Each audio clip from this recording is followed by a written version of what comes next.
Honorable Prime Minister.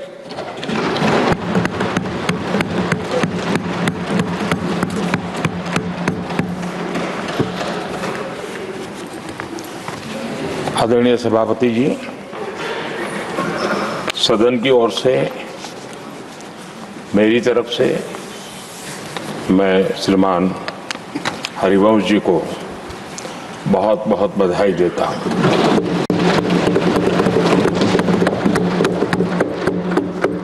और शुभकामनाएं भी देता हूं।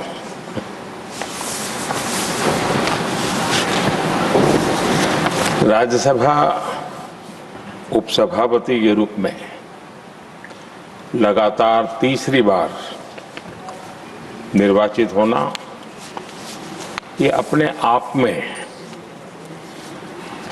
इस सदन का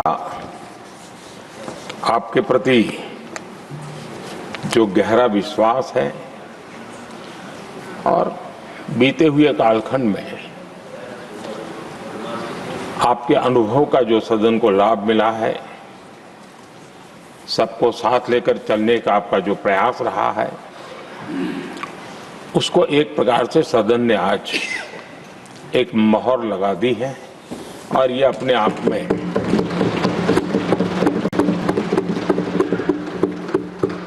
ये एक अनुभव का सम्मान है,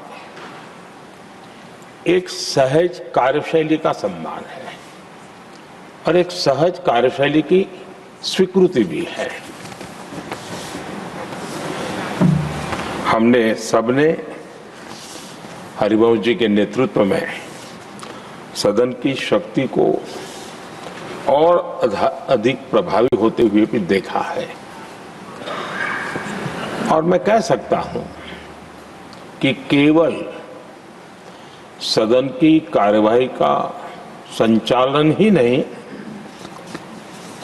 वे अपने जीवन के जो भूतकाल के अनुभव है उसको भी बहुत ही सटीक तरीके से सदन को समृद्ध करने में उपयोग लाते हैं। उनका ये अनुभव पूरी कार्यवाही को, संचालन को और सदन के माहौल को और अधिक परिपक्व बनाता है।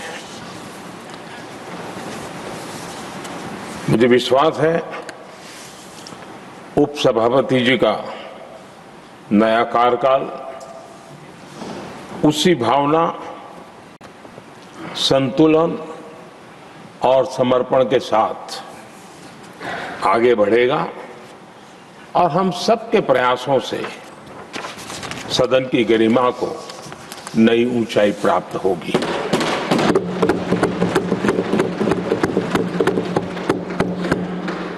आदरणीय सभापति जी, हरिवंश जी का जन्म जेपी के गांव में हुआ और सहज रूप से ग्रामीण पृष्ठभूमि के कारण उन्होंने अपने गांव के विकास में विद्यार्थी काल से भी कुछ न कुछ करते रहे। उनकी शिक्षा दीक्षा काशी में हुई और इन सारे विषयों पर मुझे भूतकाल में बोलने का अवसर मिला तो मैं काफी कुछ कह चुका हूं, इसमें से आज उसको दोहराता नहीं हूं। एक बात का उल्लेख आज जरूर मैं करूंगा। आज 17 अप्रैल है और 17 अप्रैल 1927 हमारे पूर्व प्रधानमंत्री चंद्रशेखर जी की जन्म जयंती भी है।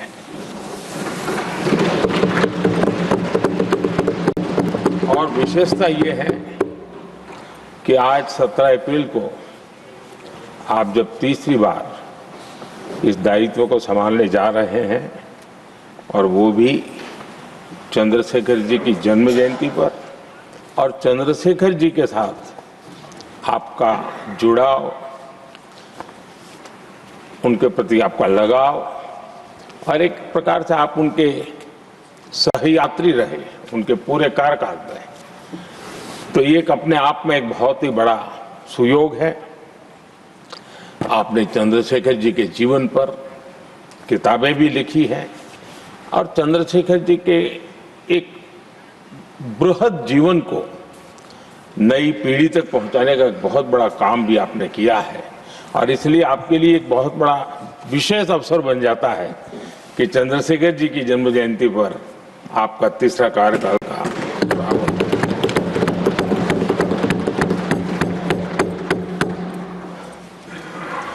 हरिवंश जी का सार्वजनिक जीवन केवल संसदीय कामों तक सीमित नहीं रहा है।